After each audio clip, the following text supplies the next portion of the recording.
Hello, ഞാൻ ഇങ്ങടാമോ. അപ്പോൾ നമ്മുടെ ചാനലിലേക്ക് എല്ലാവർക്കും വെൽക്കം. സുഖമാണെന്ന് കരുതുന്നു. നമുക്ക് നേരെ കഥയിലേക്ക് അങ്ങ് പോവാം. Start, camera, action. തൻ്റെ പരുക്കൻ ശബ്ദത്തിൽ ഡയറക്ടർ ഗോവർദ്ധൻ ആക്ഷൻ പറഞ്ഞപ്പോൾ സെറ്റ് ഒന്നടങ്കം ഷൂട്ടിന് തയ്യാറായി. ക്യാമറ പതിയെ ട്രോളിയിൽ കൂടി നീങ്ങി. റോഹൻ പതിയെ നടന്ന് ഫ്രെയിമിലേക്ക് വരൂ. ഡയറക്ടർ ഗോവർദ്ധൻ സാർ സിനിമയിലെ നായകന് നിർദ്ദേശം കൊടുത്തു. നല്ല ഉച്ച സമയ, വെയിൽ നല്ല പോലെ ഉണ്ട്.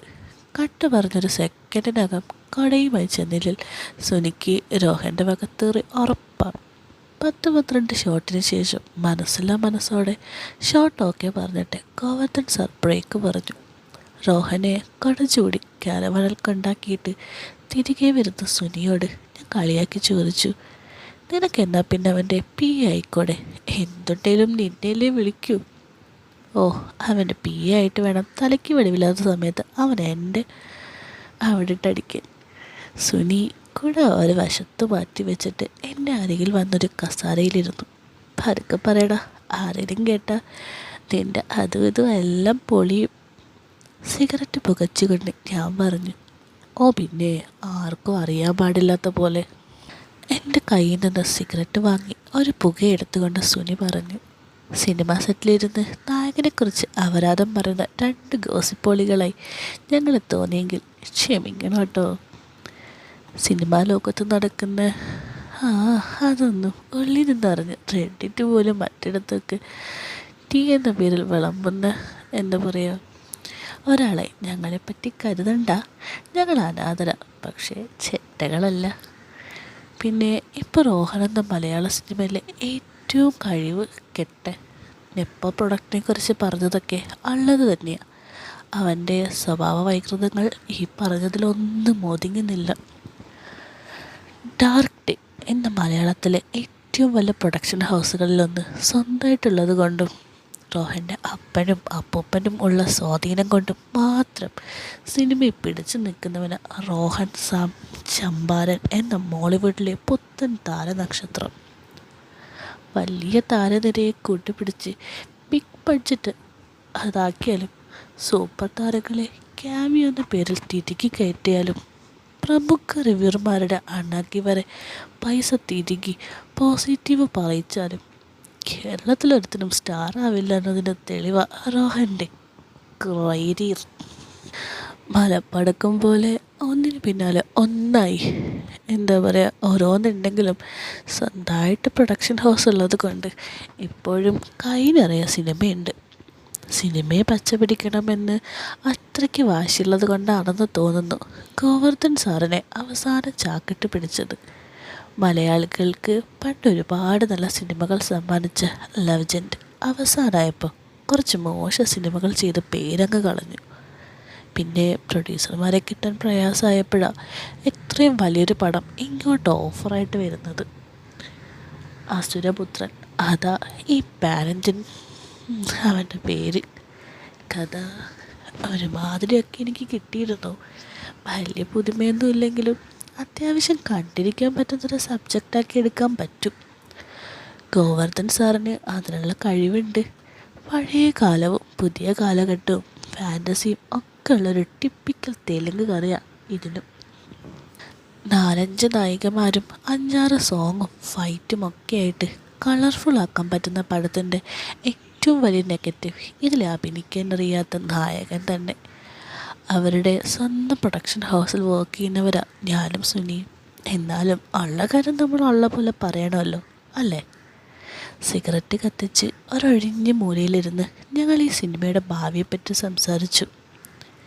നീ ഈ സിനിമയുടെ ഭാവിയെപ്പറ്റി സംസാരിക്കാതെ നിൻ്റെ ഭാവി എന്തെന്ന് ആലോചിക്കടാ. ഒടുവിൽ ഞങ്ങളുടെ സംസാരം എൻ്റെ സിനിമാ ഭാവിയിലേക്ക് എത്തി. എൻ്റെ ഭാവിക്ക് എന്ത് ഒരു പ്രശ്നവുമില്ല, അതൊക്കെ സെറ്റാ, ഞാൻ വെറുതെ പറഞ്ഞു. മോൻ അവസാനം മുഖം കാണിച്ച സിനിമ ഏതെന്ന് ഓർമ്മയുണ്ടോ? സുനി എന്നോട് ചോദിച്ചു. എടാ, പണ്ടത്തെ പോലെ വെറുതെ ഡയറക്ടർമാരുടെ പിറകെ നടന്ന് വെയിൽ കൊണ്ട് ജൂനിയർ ആർട്ടിസ്റ്റായി ചുമ്മാ മുഖം കാണിച്ച് നടന്നിട്ട് ഒന്നും കാര്യമില്ല.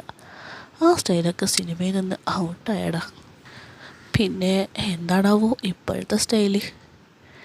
ഏതെങ്കിലും ഒരു ലോബിയിലോ കൂട്ടത്തിലോ കയറിപ്പറ്റുക, പിന്നെ അവരുടെ പടങ്ങളിലൊക്കെ വർക്ക് കിട്ടും. അതാ എൻ്റെ മുന്നിലുള്ള മാർഗം, ഞാൻ പറഞ്ഞു. എന്നിട്ട് നീ ഏത് ലോബിയിലാണ് കയറാൻ പോകുന്നത്? ട്രിവാൻഡ്രം ലോബിയോ മട്ടാഞ്ചേരി ലോബിയോ? സുനി എന്നെ കളിയാക്കി ചോദിച്ചു. അതൊക്കെ ബേഡാ ടീമല്ലേ, നമുക്കിപ്പോൾ അതിലൊന്നും ചാടിക്കയറാൻ പറ്റില്ല. ആദ്യം ചെറിയ ചെറിയ ടീമിൻ്റെ ഉള്ളിൽ കയറിപ്പറ്റണം. ഞാൻ എൻ്റെ പ്ലാൻ വ്യക്തമാക്കി. പിന്നെ ഇവിടെ നിൻ്റെ കൂടെ പ്രൊഡക്ഷൻ ടീമിൽ പണിയെടുക്കുന്നത് കഞ്ഞി കുടിച്ച് പോകാൻ മാത്രമല്ല, ഇത്രയും വലിയൊരു ബാനറിൻ്റെ കീഴിൽ വരുമ്പോൾ ഒരുപാട് കണക്ഷൻ കിട്ടും. അതൊക്കെ നമുക്ക് ഭാവിയിൽ യൂസ്ഫുള്ളായിരിക്കും. നീ പണ്ട് ഇതേപോലെ വലിയൊരു തല നടത്തി ത്രയിച്ചിപ്പോയത് മറന്നോ? എൻ്റെ ജീവിതത്തിലെ ഏറ്റവും നിരാശാജനകമായ നിമിഷത്തെക്കുറിച്ച് സുനി എന്നെ ഓർമ്മിപ്പിച്ചു. ഒരു സിനിമ നിന്ന് പോകുന്നത് പുതുമയൊന്നുമല്ല. വിഷ്ണുവിൻ്റെ അടുത്ത പടത്തിൽ എനിക്ക് എന്തിലും ചാൻസ് കിട്ടും, ഞാൻ പറഞ്ഞു. സിനിമാ മോഹം കൊണ്ട് വീട് വിട്ടിറങ്ങിയ സമയത്തുണ്ടായിരുന്ന സൗഹൃദമാണ് വിഷ്ണു. ആളും എന്നെപ്പോലൊരു സിനിമാ മോഹിയാണ്. ഞാൻ നടനാകാൻ വെയിൽ കൊണ്ട് നടന്നപ്പോൾ അവൻ്റെ കഥ സിനിമയാക്കാൻ പ്രൊഡ്യൂസർമാരെയും ഡയറക്ടർമാരെയും പുറകെ നടന്നു. അങ്ങനെ കുറേ ട്രൈ ചെയ്ത് ഒടുവിലൊരു കഥ സ്വന്തമായിട്ട് സംവിധാനം ചെയ്യുന്ന തീരുമാനത്തിൽ വിഷ്ണു എത്തി. ചെറിയ ബഡ്ജറ്റിലുള്ള ഒരടിപ്പടം. അതിലെ പ്രധാന കഥാപാത്രങ്ങളിലൊരാളെ എനിക്കും വേഷമുണ്ടായിരുന്നു. പക്ഷേ കുറേ പ്രശ്നങ്ങൾ മൂലം ആ സിനിമ എങ്ങും എത്തിയില്ല. ഷൂട്ട് മുടങ്ങി ആ സിനിമ പാതി വഴിയിൽ അവസാനിച്ചു. എനിക്ക് ആദ്യമായിട്ട് മുഴുനീള വേഷം ലഭിച്ച സിനിമ അങ്ങനെയായി. അതിനെക്കുറിച്ച് സുനി നേരത്തെ പറഞ്ഞത്. എന്നിട്ട് അടുത്ത് ചെയ്ത പടത്തിൽ നിനക്ക് റോള് തന്നില്ലല്ലോ, സുനി എന്നോട് ചോദിച്ചു. അതാകെ 3-4 കഥാപാത്രമുള്ള സിനിമയല്ലേ, അതിലെന്നെപ്പോലൊരു പുതുമുഖത്തിനെ കയറ്റാൻ പ്രൊഡ്യൂസർ സമ്മതിക്കൂ? നീ നോക്കിക്കോ, അവൻ അടുത്ത സിനിമയ്ക്ക് തയ്യാറാക്കുന്നുണ്ട്. അതിലെനിക്ക് ഷുവറായിട്ട് നല്ലൊരു വേഷം കിട്ടും. ഞാൻ എൻ്റെ വിശ്വാസം സുനിയോട് പറഞ്ഞു. ആദ്യത്തെ സിനിമ പെട്ടിയിലായെങ്കിലും വിഷ്ണു അവൻ്റെ മോഹം ഉപേക്ഷിച്ചില്ല. മറ്റൊരു കഥ എഴുതി അത്യാവശ്യം നല്ലൊരു സിനിമ തന്നെ അവനെടുത്തു. ഒരു പരീക്ഷണ ചിത്രമായിരുന്നു. തിയേറ്ററിൽ ഹിറ്റ് സ്റ്റാറ്റസ് കിട്ടി. അവനിപ്പോൾ അത്യാവശ്യം കുറച്ച് പേരൊക്കെ അറിയുന്നൊരു സിനിമാ സംവിധായകനാണ്. ഇപ്പോഴും അവൻ എന്നോടുള്ള സൗഹൃദത്തിൽ പക്ഷെ മാറ്റമൊന്നുമില്ല. പുതിയ സിനിമയുടെ ഓരോ അപ്ഡേറ്റുകളും അവൻ എന്നെ അറിയിക്കാറുണ്ട്. അതിലെനിക്ക് അത്യാവശ്യം നല്ലൊരു വേഷം തരാമെന്ന് തന്നെ അവൻ പറഞ്ഞിട്ടുണ്ട്. അതാ ഇനി എൻ്റെ അവസാന ഹോപ്പ്. എന്തായാലും ആ പെട്ടി കിടന്ന അടിപ്പടത്തിന് വേണ്ടി നീ കരാട്ടയും കോപ്പൊക്കെ പഠിച്ചത് നന്നായി. രോഹൻ ചമ്പാരൻ്റെ ഡ്യൂപ്പായിട്ടെങ്കിലും നിനക്ക് സിനിമയിൽ കയറാം. സുനി എന്നെ കളിയാക്കൽ തുടർന്നു. പോടാ, എൻ്റെ പട്ടിയാകും അവൻ്റെ ഡ്യൂപ്പ്. ഞാൻ സിഗരറ്റ് തിരിച്ചു വാങ്ങി ഒരു പുക വിട്ട് സുനിയെ തെറിയും വിളിച്ചു. പക്ഷേ എന്തൊക്കെ പറഞ്ഞാലും ബാലു, നിൻ്റെ പേരൊരു ഗുമ്മില്ല. ഒരു നായകനൊക്കെ ആകുമ്പോൾ ബാലു എന്ന് കേൾക്കുമ്പോൾ ഒരു പഴങ്കഞ്ഞി ഫീലല്ലേ? സുനി പറഞ്ഞു. ബാലു അല്ല, റാം, അതാണ് എൻ്റെ സിനിമയിലെ നാമം. ഞാൻ സുനിയെ തിരുത്തി. ബലറാം എന്നെ ബാലു എന്നാണ് എല്ലാവരും വിളിക്കുന്നത്. റാം എന്നത് ഞാൻ സിനിമയ്ക്ക് വേണ്ടി ചുരുക്കിയ പേരാ. അതിലെന്നെ പക്ഷെ ആരും അറിയില്ല. കാരണം സിനിമയിൽ പേര് വരാൻ മാത്രം ഒരു കഥാപാത്രവും എനിക്കിതുവരെ കിട്ടിയിട്ടില്ലല്ലോ. ഞങ്ങൾ സംസാരിച്ചുകൊണ്ടിരിക്കവേ കുറച്ച് ജൂനിയർ ആർട്ടിസ്റ്റുകൾ അതുവഴി കടന്നുപോയി. പെൺകുട്ടികളായിരുന്നു. സുനിയെ കണ്ടതും അതിലൊരുത്തി ചെറുതായിട്ടൊന്ന് ചിരിക്കുന്ന ഞാൻ കണ്ടു. ഏതാടാ പുതിയൊരൈറ്റം? ഞാൻ സുനിയോട് ചോദിച്ചു. എങ്ങനെയുണ്ട്, കൊള്ളാമല്ലേ? സുനി ചോദിച്ചു. ഒന്ന് പോടാ പെണ്ണ് സുനി. ഞാൻ അവൻ്റെ ഇരട്ടപ്പേര് വിളിച്ചു. പെണ്ണ്, അത് സുനിയുടെ ഒരു വീക്ക്നെസ്സാണ് മക്കളെ. അതെവിടെ ഉണ്ടോ അതിൽ പോയി. എന്താ പറയുക, നമുക്കതിവിടെ പച്ചയ്ക്ക് പറയാൻ പറ്റില്ല മക്കളെ. അതുകൊണ്ട് നമ്മുടെ ഗ്രൂപ്പൊക്കെ വന്നോളൂ കേട്ടോ. ടെലഗ്രാമിൽ വന്നാൽ നല്ല പച്ചയ്ക്ക് തന്നെ കേൾക്കാം.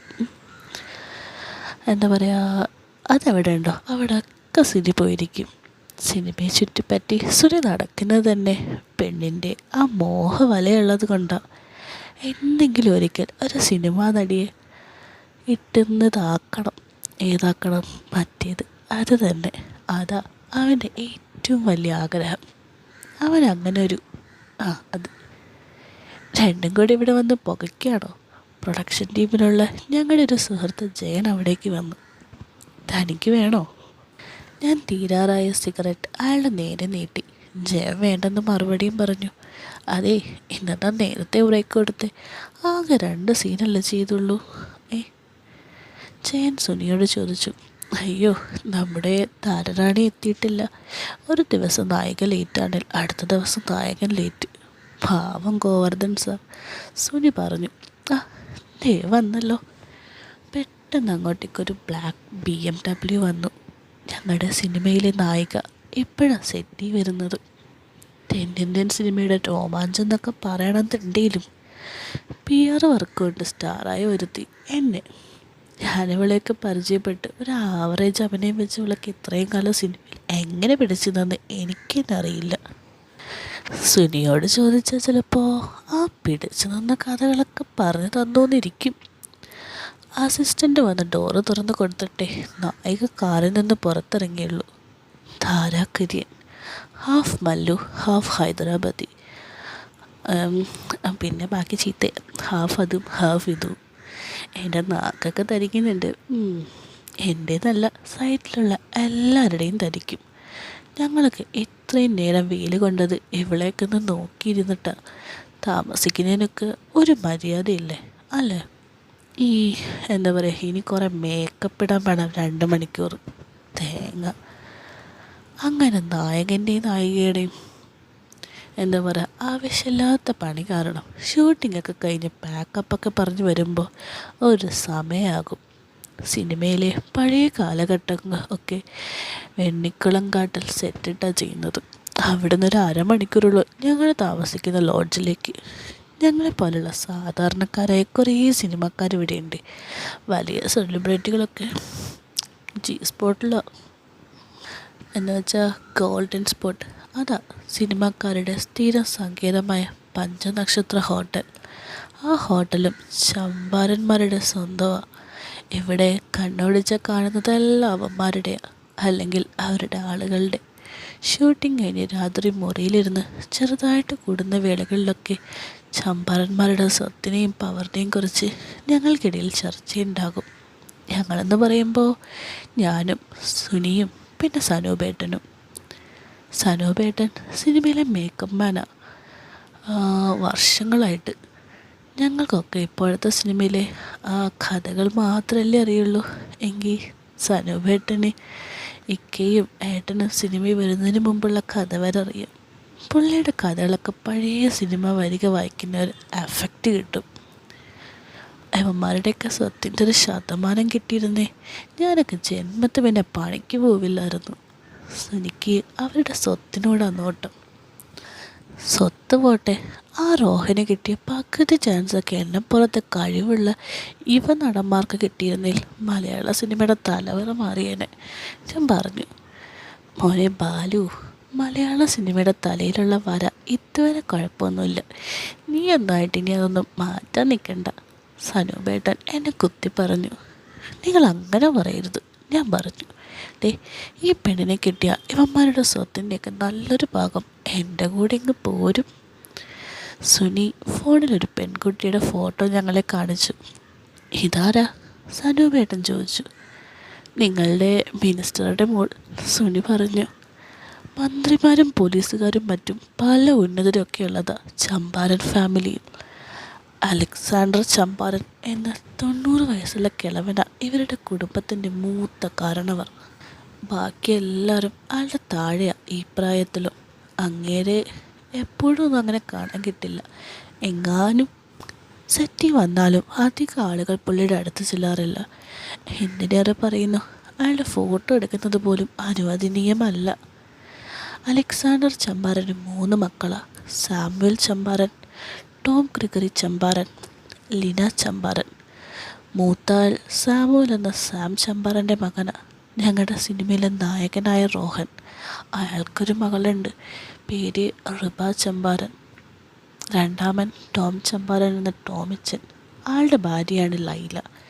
ആദ്യ ഭാര്യയെ ഭരിച്ചു കഴിഞ്ഞ് 2ാമത് കിട്ടിയതാണ് ചെറുപ്പക്കാരിയായ ലൈലയെ. 2 ബന്ധത്തിലും ടോമിച്ചന് സന്താന ഭാഗ്യമില്ല. അലക്സാണ്ടർ ചമ്പാരൻ്റെ ഇളയ മകള ലിന ചമ്പാരൻ കേരള രാഷ്ട്രീയത്തിലെ വലിയ തിമിരങ്ങളിൽ ഒന്നായ അഗസ്റ്റിൻ പത്രോസിൻ്റെ ഭാര്യ മിനിസ്റ്റർ അഗസ്റ്റിനും മൂത്ത ചമ്പാരനും വളരെ അടുത്ത സുഹൃത്തുക്കളാണ്. അതുകൊണ്ടാവണം തൻ്റെ മകളെ ഇരട്ടി പ്രായമുള്ള അഗസ്റ്റിന് അയാൾ കെട്ടിച്ചു കൊടുത്തത്. ഇരുവർക്കും വിവാഹം കഴിഞ്ഞ് ഏറെ വൈകിയാണ് കുട്ടിയുണ്ടായത്. അതാണ് സുനി ഇപ്പോൾ ഫോണിൽ കാണിച്ച ആ സുന്ദരിക്കുട്ടി എസ്ത അഗസ്റ്റിൻ ചമ്പാരൻ. അഗസ്റ്റിൻ കെട്ടിക്കൊണ്ടുപോയ ലിനിയുടെ മകൾക്ക് എങ്ങനെയാണ് ചമ്പാരൻ കുടുംബ പേര് വന്നതെന്ന് സംശയം തോന്നാം അല്ലേ? അത് ചമ്പാരൻ കുടുംബത്തിൽ അങ്ങനെയാണ്. ഇങ്ങോട്ട് കെട്ടിക്കൊണ്ടുവന്നാലും ഇവിടെ നിന്ന് കെട്ടിപ്പോയാലും ഉണ്ടാകുന്ന സന്തതികളെല്ലാം ചമ്പാരന്മാരാണ്. ഇന്ത്യൻ രാഷ്ട്രീയത്തിൽ ഇതുപോലൊരു കുടുംബം ഉദാഹരണമുണ്ടല്ലോ. 10-20 വയസ്സുള്ള ഈ കൊച്ചിനാണോ 40-40 വയസ്സായ നീ കെട്ടാൻ പോകുന്നത്? എടാ ദുരന്തമേ! ഞാൻ സുനിയെ പ്രായം വെച്ച് കളിയാക്കി. 40 നിൻ്റെ, എനിക്ക് 36 ആയിട്ടുള്ളൂ. സുനി കുടിച്ച കള്ളൻ്റെ പുറത്ത് സത്യം പറഞ്ഞു. ഒരു തേപ്പ് കഴിഞ്ഞല്ലേ മോനെ. ഞാൻ അവനെ ഒന്ന് കുത്തി. സുനിക്ക് ഈയിടെയാ അവൻ്റെ 17ാമത്തെ കാമുകി വക ഒരു തേപ്പ് കിട്ടുന്നത്. അല്ല, അവളോട് പോവാൻ പറ. സുനി കാമുകിയെ മനസ്സിലാക്കി. കൊച്ചിനെ നിനക്ക് കെട്ടിച്ച് തരില്ലടാ, സനുവേട്ടൻ സുനിയോട് പറഞ്ഞു. അത് ചേട്ടൻ പറഞ്ഞിട്ട് വേണോ ഇവനറിയാൻ? ഇവനെപ്പോലൊരു ഇൻസ്പേർട്ട് ഏഴാങ്കുലിക്ക് അവളെ കിട്ടുമെന്ന് ചേട്ടന് തോന്നുന്നുണ്ടോ? ഞാൻ സുനിയെ കളിയാക്കി. ഡാടാ വേണ്ട, കാശിന് കുറവുണ്ടെന്നേ ഉള്ളൂ. പാലായിൽ നല്ല അന്തസ്സുള്ള നസ്രാണി തറവാട് തന്നെ എൻ്റെയും. നീ അവിടെ വന്ന് ചോദിച്ചാൽ അറിയാം, സുനി പറഞ്ഞു. അതുകൊണ്ടാണ് ഞാൻ പറഞ്ഞത്, ആ കുടുംബത്തിൽ നിന്നൊന്നും നിനക്ക് പെണ്ണ് തരില്ല എന്ന്. സനുപേട്ടൻ പിന്നെയും അത് തന്നെ പറഞ്ഞു. സനുപേട്ട, ഞാൻ പറഞ്ഞതുള്ളതാ. ഞങ്ങൾ നല്ല സത്യക്രിസ്ത്യാനികളാണ്. പിന്നെന്താ പ്രശ്നം? അടിച്ചതിൻ്റെ കിക്കിൽ ഞാൻ അവിടെ ഇരുന്നു. അവൻ ഇവിടെ ഇരുന്ന് അലക്സാണ്ടർ ചമ്പാരൻ്റെ കുഞ്ചുമോളെ പെണ്ണാലേക്കുക. എടാ, അതെന്നാ പ്രശ്നം? സനുപേട്ടൻ എന്തോ അർത്ഥം വെച്ച പോലെ പറഞ്ഞു.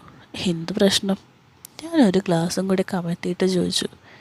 നിങ്ങളുടെ കർത്താവിനെയല്ല അവർ വെച്ച് ആരാധിക്കുന്നത്. സനുപേട്ടൻ ഞങ്ങൾ രണ്ടിനെയും ഒന്ന് കുഴിഞ്ഞു നോക്കി. എന്തോ സ്വകാര്യം പറഞ്ഞു. അപ്പോൾ അവർക്ക് വേറെ കർത്താവുണ്ടോ? സുനി വെള്ളം അടിച്ച് ഹാങ്ങി ചൊറിച്ചു. കളിനെ കുറ്റം പറയണ്ട, അല്ലേലും അവൻ്റെ നാവിൽ ഇതുപോലെ വികടത്തരങ്ങളാണ് വരാറുള്ളത്. എടാ, അങ്ങനല്ല, അവരുടെ ദൈവം വേറെയാ. കള്ളില്ലാത്തൊരു ദൈവം അവരുടെ. സനുപേട്ടൻ പറഞ്ഞു. നിങ്ങൾ അങ്ങനെ പറയുന്നത്? എല്ലാ ദൈവവും സത്യ. ഈ ഇരിക്കുന്ന ബാലുവിൻ്റെയും എൻ്റെയും ദൈവം വേറെയാണ്. പക്ഷേ രണ്ടും ഒന്നാ, സത്യമാണ്. നിങ്ങൾ വെറുതെ വർഗീയത പറയരുത്. നാവ് കുഴഞ്ഞ് സുനി മൊഴിഞ്ഞു. എൻ്റെ പൊന്നു മകനെ, ഞാൻ വർഗീയത അല്ല പറഞ്ഞ്. നമ്മളൊന്നും ആരാധിക്കുന്ന ദൈവമല്ല ഇവരുടേത്. സനുപേട്ടൻ വീണ്ടും പറഞ്ഞു. പിന്നേത് ദൈവം? സനുപേട്ടൻ ഉദ്ദേശിക്കുന്ന മറ്റേ സാത്താൻ സേവ വല്ലതും ആണോ? ഞാൻ ചോദിച്ചു. എടാ, ഏത് ദൈവം എന്നൊന്നും എനിക്ക് കറക്റ്റ് അറിയില്ല. സാത്താൻ സേവയൊക്കെ പുറത്തുനിന്ന് വന്നതാണെന്നാണ് എനിക്ക് തോന്നുന്നത്. ഇവിടെ വന്നിട്ട് അധികമായിട്ടില്ലല്ലോ. ഇത് പക്ഷേ ഇവിടെ തന്നെയുള്ള ഏതോ ഒരു മൂർത്തിയാണ്, പുള്ളി പറഞ്ഞു. നിങ്ങൾക്ക് ഇതൊക്കെ എങ്ങനെ അറിയാം? ഞാൻ ചോദിച്ചു. എടാ, ഈ അലക്സാണ്ടർ ഞാനൊക്കെ അടുത്തടുത്ത നാട്ടുകാരാ. അപ്പോൾ പണ്ട് മുതലേ ഇവരെക്കുറിച്ചുള്ള കഥകൾ ഞാനൊക്കെ കേൾക്കുന്നതാണ്. സനുപേട്ടൻ പറഞ്ഞു. ഈ ചമ്പാരൻ എന്ന് പറയുന്നതേ ശരിക്കും അവന്മാരുടെ കുടുംബമൊന്നുമല്ല. അത് പണ്ട് വയനാട്ടിൽ മറ്റുള്ളൊരു കുടുംബമാണ്. അവർക്കാണ് ഈ മൂർത്തിയും ആഭിചാരവും ഒക്കെ ഉണ്ടായിരുന്നത്. അതെങ്ങനെയോ ഇവന്മാരുടെ അടുത്ത് വന്നു. പിന്നെ ഇവന്മാരായി ചമ്പാരന്മാർ. അപ്പോൾ നിങ്ങൾ പറയുന്നത് ഇവർ ശരിക്കും ക്രിസ്ത്യൻസ് അല്ലെന്നാണോ? സുനി ചോദിച്ചു. കഥ ഇത്രത്തോളം ആയപ്പോൾ അവന് കുറച്ച് ബോധം വന്നു. പേരിലും സർട്ടിഫിക്കറ്റിലൊക്കെ ക്രിസ്ത്യാനികൾ തന്നെയാണ്. പക്ഷേ സഭയുടെ ഒരു കാര്യത്തിലും ഇവർ പങ്കെടുത്ത് ഇന്നേ വരാരും കണ്ടിട്ടില്ല. ഗ്ലാസ്സിൽ നിന്നൊരു കവള് കുടിച്ച് സനുപേട്ടൻ പിന്നെയും ചമ്പാര പുരാണം തുടർന്നു. ഇപ്പോൾ ഈ ചമ്പാരന്മാർ എന്ന് പറയുന്നവരിൽ എല്ലാ മതവും ജാതിയുള്ളവരുണ്ട്. ജാതിയും മതവും അവർക്ക് പ്രശ്നമല്ല, പക്ഷേ ദൈവം പ്രശ്നമാണ്. എന്ന് വെച്ചാൽ ഞാൻ മനസ്സിലാക്കാതെ ചോദിച്ചു. നീ ഏത് ജാതിയായാലും മതമായാലും അത് പ്രശ്നമല്ല. അത് സൊസൈറ്റിക്ക് മുന്നിൽ വെറും പേരിന് മാത്രം. പക്ഷേ ആ ദൈവത്തെ നീ ആരാധിക്കരുത്. ആ ആരാധനാലയത്തിൽ നീ പോകരുത്. അതാ ഇവരുടെ നിയമം. നമ്മുടെ മരിച്ചുപോയ DIG ലക്ഷ്മണൻ സാറൊക്കെ ഇവരുടെ ആളാണ്. പുള്ളി മരിക്കുന്ന വരെ അമ്പലത്തിൽ പോയിട്ടില്ല. മരിച്ചിട്ട് കർമ്മം പോലും ചെയ്തിട്ടില്ല അങ്ങേർക്ക്. അറിയോ? ഇത്രയൊക്കെ അറിഞ്ഞിട്ട് നിങ്ങൾക്ക് അവരുടെ ദൈവത്തിൻ്റെ പേരറിയില്ലേ? ഞാൻ ചോദിച്ചു. ഞാനിടയ്ക്ക് ദൈവം എന്ന് പറയുന്നത് നീ ഒന്ന് പേടിക്കാതിരിക്കാനാ. സത്യത്തിൽ അത് ദൈവമല്ല, അതൊരു ചീത്ത ശക്തിയാണ്. ദൈവമല്ല, ചെകുത്താനും അല്ല, പിന്നാര്? സുനി ചോദിച്ചു. ചാത്താൻ വല്ലതും? ഞാൻ ചോദിച്ചു. അതൊക്കെ അവർക്ക് മാത്രം അറിയൂ മക്കളെ. സനുവേട്ടൻ്റെ അറിവുകളുടെ പരിമിതി അവിടെ വരെ ഉള്ളായിരുന്നു.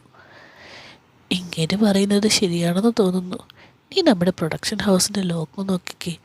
ഒരുമാതിരി അസ്ഥികൂടത്തിലെ തലയോട്ടി പോലെ തോന്നുന്നില്ലേ? റൂമിൽ ചാരി വെച്ചിരുന്ന സിനിമ പോസ്റ്ററുകളിൽ ഒന്നിലെ ലോഗോ നോക്കി സുനി ചോദിച്ചു. പോടാ, നിനക്ക് വെറുതെ തോന്നുന്നതാ, ഞാൻ പറഞ്ഞു. അല്ലടാ, നിനക്ക് ശരിക്കും തോന്നുന്നുണ്ട് എനിക്ക്. പേരിന് കേട്ടോ, ഡാർക്ക് ഡേ. ഇവന്മാർ സാത്താൻ സേവ തന്നെ. എനിക്ക് പേടിയാകുന്നു. ഞാൻ നാളെ മുതലില്ല. വെള്ളത്തിൻ്റെ പുറത്ത് സുനി പേടിച്ച് കരയുന്ന പോലെ. ഇനി നീയൊന്നും ഇതൊക്കെ വേറെ എവിടെ നിന്നും ചെന്ന് വിളമ്പിക്കളയല്ലേ. അവന്മാരെക്കാനും അറിഞ്ഞ പിന്നെ നിന്നെയൊന്നും പിന്നെ കാണാൻ കിട്ടില്ലാവർക്കും. സനുപേട്ടൻ ഞങ്ങളോട് സീരിയസ് ആയിട്ട് പറഞ്ഞു. അത് പുള്ളി പറഞ്ഞത് സത്യമാണ്. എപ്സ്റ്റീൻ ഫയൽസിൻ്റെ ഒരു ദേശീയ വേർഷനാണ് ഇവന്മാരെന്ന് ഒരു പറച്ചിൽ മൊത്തത്തിലുള്ളതാണ്. ഞങ്ങളിത് ആരോട് പറയാൻ? ഞാൻ പറഞ്ഞു. ഇത് കുഞ്ഞു കളിയല്ല മോനെ, നിനക്കൊന്നും അറിയില്ല ശരിക്കും ഇവരെ. ഇവനൊക്കെ എതിരെ കളിച്ച എത്ര എണ്ണത്തിനാന്നോ ഒരു തെളിവ് പോലില്ലാതെ മിസ്സിങ് ആയിട്ടുള്ളത്. സാധാരണക്കാർ തൊട്ട് പോലീസുകാർ വരെ. നമ്മൾ കരുതുന്നതിലും അപ്പുറാ ഇവന്മാരുടെ സ്വാധീനം. സനുപേട്ടൻ ഞങ്ങളെ പിന്നെയും ഓർമ്മിപ്പിച്ചു. ഞാൻ റൂമിൽ ചാരി വെച്ച ഫിലിം പോസ്റ്ററിൽ ഒന്നുകൂടെ സൂക്ഷിച്ചു നോക്കി.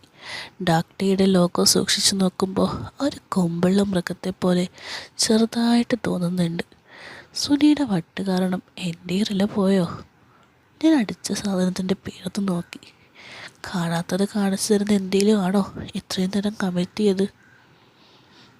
എന്താണ്, ഭയങ്കര ചർച്ചയാണല്ലോ. റൂമിൻ്റെ വാതിൽ തുറന്ന് ഒരാൾ അകത്തേക്ക് കയറി വന്നു. ദാസേട്ടനായിരുന്നു, ഞങ്ങളുടെ അപ്പുറം മുറിയിൽ താമസിക്കുന്ന ആൾ. ഞങ്ങൾ കൂടുമ്പൊക്കെ പുള്ളിയും കൂടും. അതിപ്പോൾ വിളിച്ചില്ലെങ്കിൽ പോലും വരും. ഓസിയാണേലും ഞങ്ങൾ മുഖം കറുപ്പിക്കാറില്ല. ആള് കൂടെ ഉണ്ടേലേ നല്ല മറ്റേ പരിപാടികളുടെ കഥകളൊക്കെ കേൾക്കാം.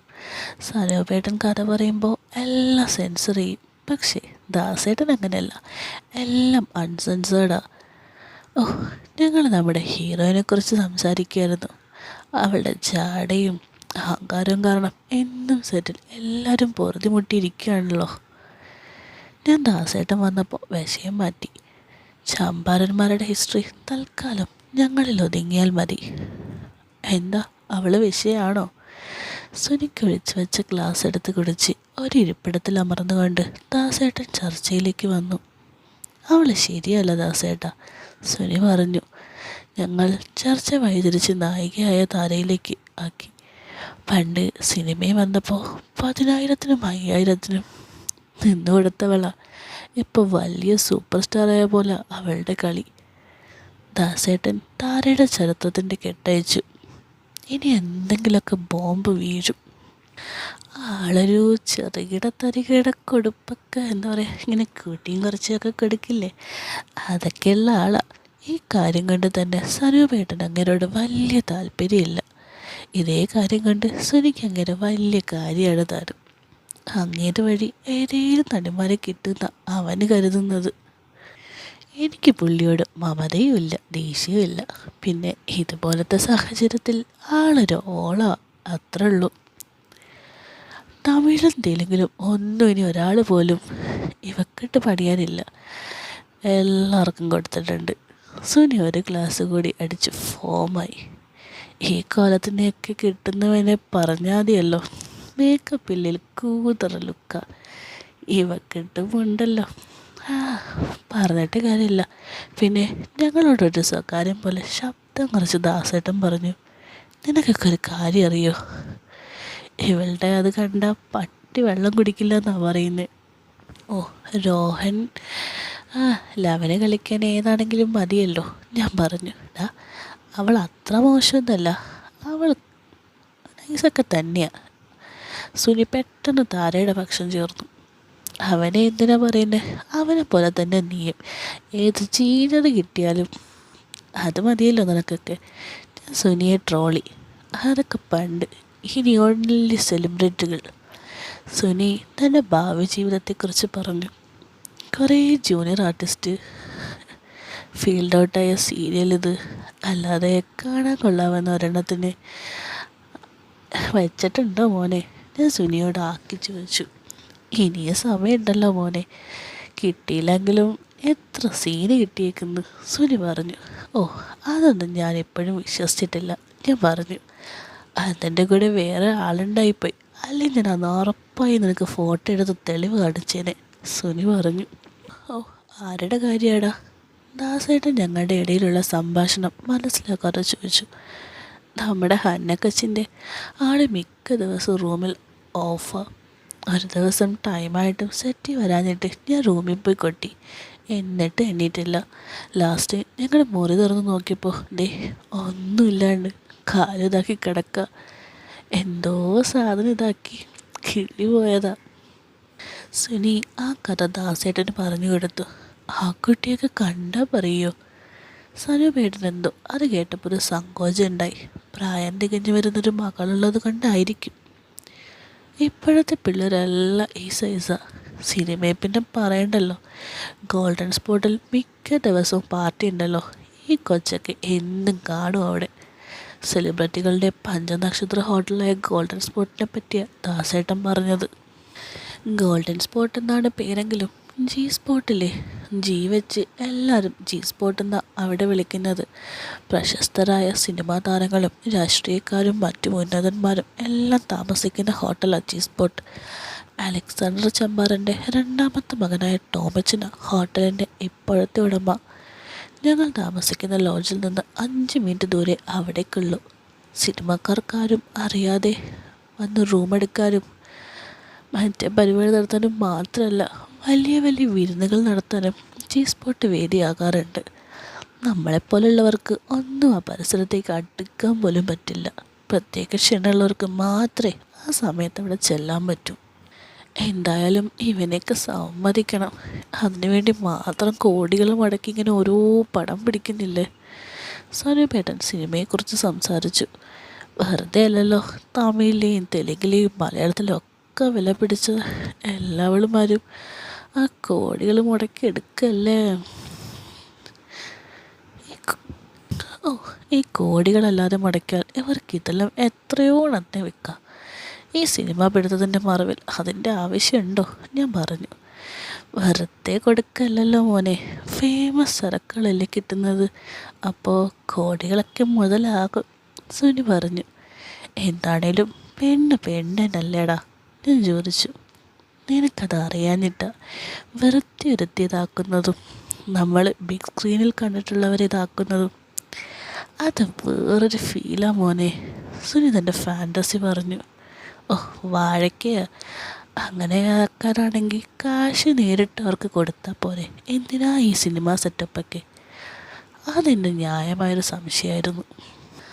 അത് ഈ സെറ്റപ്പിനെ കുറിച്ച് എനിക്ക് വലിയ ധാരണയില്ലാത്തത് കണ്ട ദാസേട്ടൻ എനിക്ക് കാര്യങ്ങൾ വിശദീകരിച്ച് തരാൻ തുടങ്ങി. എല്ലാ പെണ്ണുങ്ങളും കാശെന്ന് കാണിച്ചാൽ വീടില്ല. ആളുകളുടെ ഡിഗ്നിറ്റിയുടെ അളവ് വേറെയാണ്. ചിലർ കാശ് ഇട്ട് പറഞ്ഞാൽ വീഴും. ചിലർക്ക് കാശൊന്നും കണ്ട് മഞ്ഞളിക്കില്ല. പ്രശസ്തിയിൽ പക്ഷേ വീഴും. അങ്ങനെയാണ് റോളുകൾക്ക് വേണ്ടി ചിലർ അയയുന്നത്. ഇതൊക്കെ സിനിമയുടെ ഒരു രീതിയാണ് മോനെ.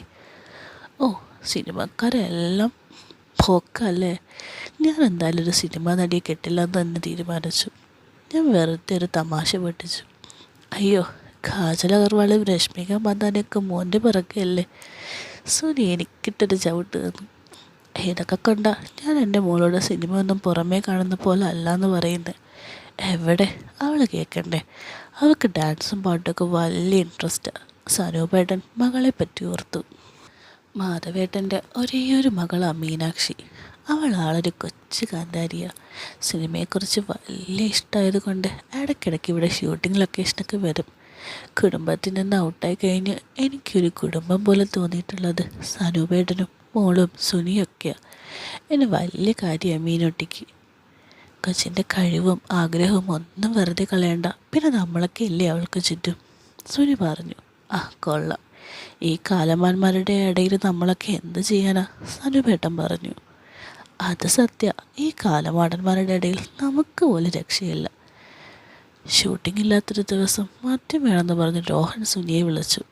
നമ്മുടെ നായകൻ രോഹന് തന്നെ മാനേജറായിട്ടും പി എ ആയിട്ടും ആരും അധികം നാളെ നിൽക്കാറില്ല. അവൻ്റെ സ്വഭാവം തന്നെ കാരണം. അതുകൊണ്ട് സുനിയായിരിക്കും മിക്കപ്പോഴും അവൻ്റെ ലൊക്കേഷനിൽ വരാം. സുനിക്ക് അവൻ്റെ പാങ്ങിന് നിൽക്കാനും അറിയാം. പറഞ്ഞ സാധനവും വാങ്ങി സുനി രോഹൻ്റെ ഗസ്റ്റ് ഹൗസിന് വെളിയിൽ നിന്ന് ബെല്ലടിച്ചു. രോഹൻ്റെ അധികവും മറ്റേ പരിപാടി നടത്തുന്നത് ഇവിടെയാണ്, പിന്നെ ജി സ്പോട്ടിലും. മൊത്തത്തിലങ്ങ് ഇളകി കഴിഞ്ഞ് കഴിഞ്ഞാൽ രോഹൻ അങ്ങ് പണി നടത്തും. രോഹൻ്റെ പണിയും ബാക്കിയുള്ളവരുടെ പണിയൊക്കെ ഇനി കേൾക്കാൻ കിടക്കുന്നതേ ഉള്ളൂ. അപ്പോൾ അതടുത്ത കഥ കേൾക്കാം കേട്ടോ. അതുവരെ ബൈ.